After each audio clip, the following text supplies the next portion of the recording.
Maurice Renoma, son nom résonne certainement aux oreilles de ceux qui ont suivi la mode dans les années 70 et 80. Sur un coup de tête, pouf, voilà, avec un Israélien qu'il a rencontré à Cuba, paf, il vient d'ouvrir un boutique-hôtel en Israël, un pays dans lequel il n'avait que très peu mis les pieds. Maurice Renoma, c'est un petit gars de la confection, un enfant caché, devenu le roi du 8e arrondissement de Paris. Photographe, ami de Gainsbourg, d'Helmut Newton, de Welbeck ou d'Iggy Pop, le voici à Paris et à Tel Aviv. Reportage Mathieu Winding avec Olivia Schmoll, image Ran Schneck, montage Ben Ilan. Maurice Renoma peut oser toutes les rencontres. Sa nouvelle création est un hôtel à Tel Aviv. Il est situé dans un bel immeuble des années 30 entre le bord de la mer et une tour toute moderne. Comme Maurice Renoma aime à le dire, le passé, le futur se côtoient, mais l'on reste bien ancré dans le présent. Ce projet d'hôtel a commencé grâce à une rencontre, une destinée. J'ai rencontré des amis et ça m'a donné israélien, ça m'a donné envie d'aller retourner pour de bon, pour visiter un peu Tel Aviv et organiser une exposition ou même exposer des photos, histoire d'avoir une petite présence à Tel Aviv, histoire de dire j'étais à Tel Aviv ou je suis à Tel Aviv. Donc je suis revenu, je suis parti pour 5 jours et je suis revenu avec un projet pour faire un hôtel. J'ai rencontré la famille Rothenberg et depuis on a élaboré ce projet. Très beau projet, l'hôtel est magnifique, il me ressemble. On se croirait dans mon bureau, dans ma boutique ou dans ma café. Mais c'est un vrai rêve. Les gens sont charmants, sportifs, beaux, toutes les qualités. Venez à l'hôtel Renoma, vous serez bien reçus.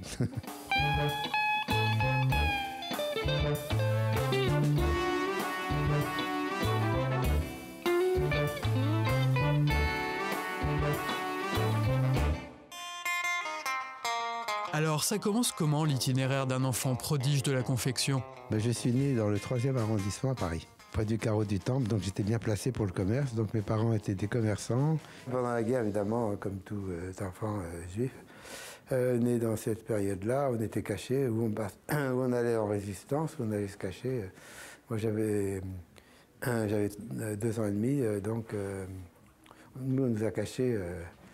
On arrêtait les enfants qui avaient plus de 2 ans, en fait. Moi, j'avais moins de 2 ans, donc ils nous avaient arrêtés, puis on nous a libérés quand même, parce que j'avais 18 mois, en fait. Donc j'ai sauvé un peu ma famille. J'en suis ravi, d'ailleurs, et moi en plus. Donc j'étais toujours l'enfant chéri de ma mère, parce que en fait, je les ai sauvés par hasard, quoi. Ils venaient de Pologne, j'ai appris le commerce très tôt, quoi. Alors, ça veut dire quoi, être un enfant de la confection ? En fait, on vivait dans l'atelier au départ. Donc, il y avait la machine à coudre, la salle de coupe, les ciseaux, le fer à repasser. Bon, là, c'est vrai, il y avait les odeurs, la craie, la poussière, le bruit. Tout ça était... Bon, c'était pas effrayant, parce que quand on est gosse, on s'amuse beaucoup. Maintenant, quand j'entends une machine à coudre, je me bouche les oreilles. Hein.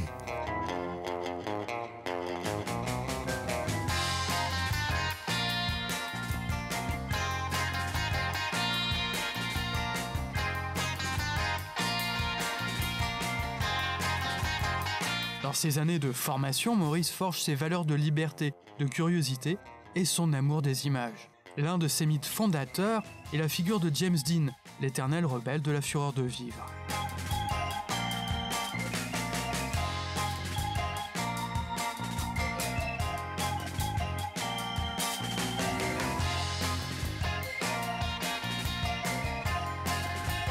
Ce qui est bien, c'est que comme j'ai l'esprit de contradiction, quand mon père me disait de faire que ça, ça et ça, je faisais le contraire, donc je crois qu'il ne faut pas me commander. Donc c'est un esprit, donc la mode est intéressante parce qu'on fait le contraire de ce qu'il faut, de ce qui se fait en fait. Donc j'ai commencé très tôt en fait.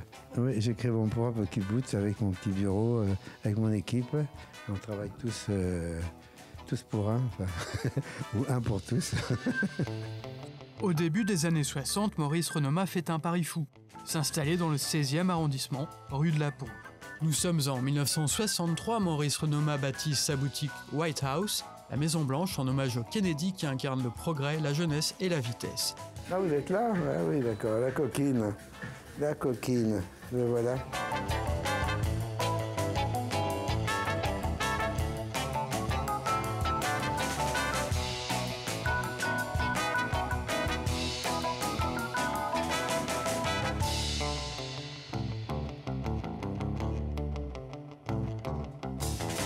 les gens arrivaient en haut et on vendait ici. Et là, vraiment, tout le monde est passé par là. Il y a même encore des gens qui auraient pris l'habitude, ils continuent à descendre en bas alors que c'est un musée maintenant. On a acteurs français, on a eu Marielle, on a tous les acteurs français, Belmondo, tout ça, Delon, Brigitte Bardot, plus les amants de tout le monde, les maîtresses de tout le monde, tout, les peintres, Dali, Picasso, à nouveau. Ça, je vous cite les noms éternels, Andy Warhol aussi. Les noms ne reviennent pas tous parce qu'il y a tellement de noms qui viennent autour que c'est emblématique. Renoir est une histoire.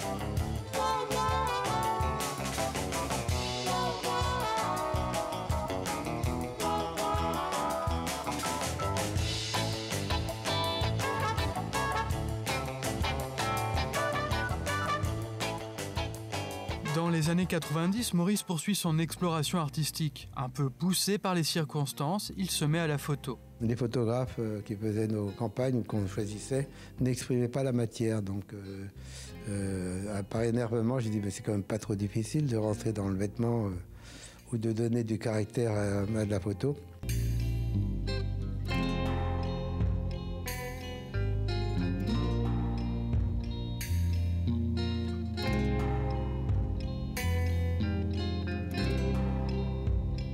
Bon, alors on fait de l'ancien avec du nouveau. Ces photos ont été faites il y a une trentaine d'années. Je m'exerçais avec l'appareil, avec mon appareil photo.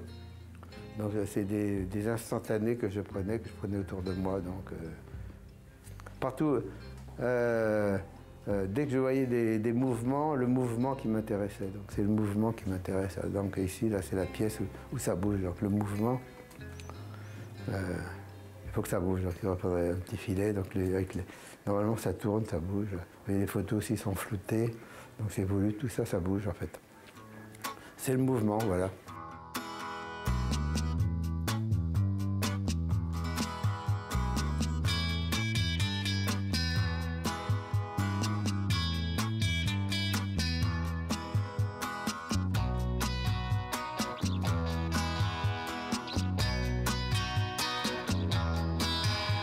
Mon propos, c'est de créer, d'avancer, d'avancer.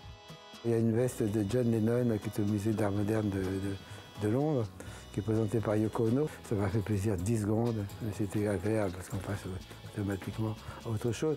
Parce que si on s'arrête à ce qu'on a fait, ben on ne fait plus rien. On est obligé de... Ce qui est important, c'est aujourd'hui et demain.